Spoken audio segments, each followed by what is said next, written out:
السلام علیکم ورحمۃ اللہ وبرکاتہ۔ بسم اللہ الرحمن الرحیم۔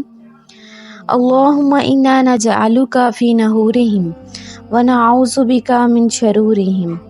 اے اللہ پاک، ہم اپنی حفاظت کے لیے، تمام امت مسلمہ کی حفاظت کے لیے، خصوص بالخصوص فلسطین کے مسلمانوں کی حفاظت کے لیے آپ کو ان دشمنوں کے مقابلے میں پیش کرتے ہیں اور ان کی برائی سے پناہ چاہتے ہیں۔ آج ہم پڑھیں گے سورۃ البقرہ آیت نمبر 219 سے 220۔ ان آیات میں آپ جان سکیں گے جوئے اور شراب کے احکام اور یتیموں کے ساتھ معاملات کیسے ہونے چاہیے۔ آپ سے گزارش ہے کہ میرے چینل قرآن اسپرٹ کنیکٹ کو سبسکرائب کر دیں اور بیل آئیکن کو لازمی کلک کر دیجیے گا تاکہ میری نیو اپ کمنگ ویڈیوز کے نوٹیفیکیشن آپ کو مل سکیں۔ جزاک اللہ۔ اعوذ باللہ من الشیطان الرجیم، بسم اللہ الرحمن الرحیم۔ سورۃ البقرہ آیت نمبر 219۔ یسألونک عن الخمر والمیسر۔ یسألونک، وہ آپ سے پوچھتے ہیں، عن الخمر، شراب کے بارے میں، والمیسر، اور جوئے کے بارے میں۔ قل، آپ کہہ دیں، فیہما، ان دونوں میں، اسم، گناہ ہے، کبیر، بڑا، ومنافع، اور فائدہ ہے، للناس، لوگوں کے لیے، واسمہما، اور ان دونوں کا گناہ، اکبر، بہت بڑا ہے، یعنی زیادہ بڑا ہے، من نفعہما، ان کے فائدے سے، وَيَسْأَلُونَكَ، وہ آپ سے پوچھتے ہیں، ماذا، کیا کچھ، ينفقون، وہ خرچ کریں۔ قل، آپ کہہ دیں، العفو، زائد از ضرورت، یعنی جو آپ کے پاس ضرورت سے زیادہ ہو۔ کذالک، اسی طرح، یبین، واضح کرتا ہے، اللہ تعالیٰ، لکم الآیات، تمہارے لیے احکامات، لعلکم، تاکہ تم تتفکرون، غور و فکر کرو۔ لوگ آپ سے شراب اور جوئے کے بارے میں پوچھتے ہیں، آپ کہہ دیجئے کہ ان دونوں میں بڑا گناہ ہے اور لوگوں کے لیے کچھ فائدہ بھی ہے، اور ان دونوں کا گناہ ان کے فائدے سے زیادہ بڑا ہے، اور لوگ آپ سے پوچھتے ہیں کہ وہ اللہ تعالیٰ کی خوشنودگی کے لیے کیا خرچ کریں۔ آپ کہہ دیجئے جو تمہاری ضرورت سے زائد ہو۔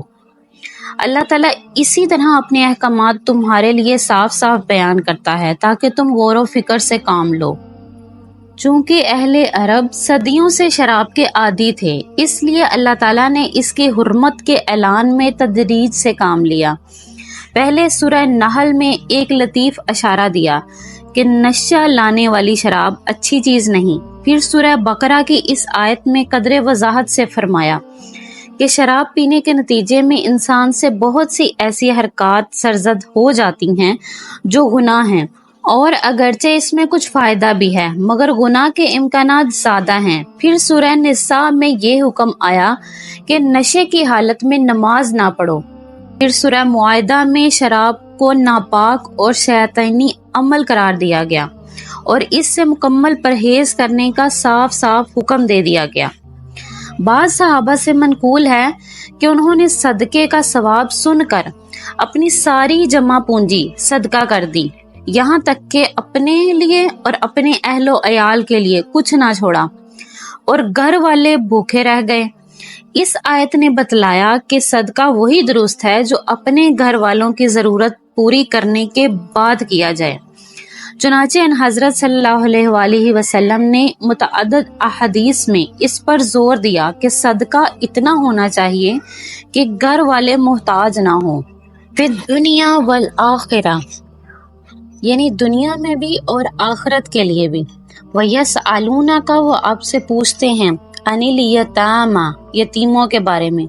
قل، آپ کہہ دیجئے، اصلاح، اصلاح ہے، لہم، ان کے لیے، خیر، بہتر، وَإِنْ، اور اگر، تُخَالِطُوهُمْ، ملاؤ ان کو، فَإِخْوَانُكُمْ، تو بھائی تمہارے، واللہ، اور اللہ تعالیٰ، یعلم، جانتا ہے، المفسد، خرابی کرنے والے کو، من المصلح، اور اصلاح کرنے والے کو، وَلَوْ شَاءَ اللَّهُ، اور اگر اللہ تعالیٰ چاہتا، لَأَعْنَتَكُمْ، ضرور مشقت میں ڈالتا تم کو، ان اللہ، بے شک اللہ تعالیٰ، عزیز، غالب ہے، حکیم، حکمت والا ہے۔ دنیا کے بارے میں بھی اور آخرت کے بارے میں بھی۔ یہ لوگ آپ سے یتیموں کے بارے میں پوچھتے ہیں، آپ کہہ دیجئے کہ ان کی بھلائی چاہنا نیک کام ہے، اور اگر تم ان کے ساتھ مل جل کر رہو تو کوئی حرج نہیں، کیونکہ وہ تمہارے بھائی ہی تو ہیں۔ اور اللہ تعالیٰ خوب جانتا ہے کہ کون معاملات کو بگاڑنے والا ہے اور کون سنوارنے والا۔ اور اگر اللہ تعالیٰ چاہتا تو تمہیں مشکل میں ڈال دیتا، یقیناً اللہ تعالیٰ کا اقتدار بھی کامل ہے اور حکمت بھی کامل ہے۔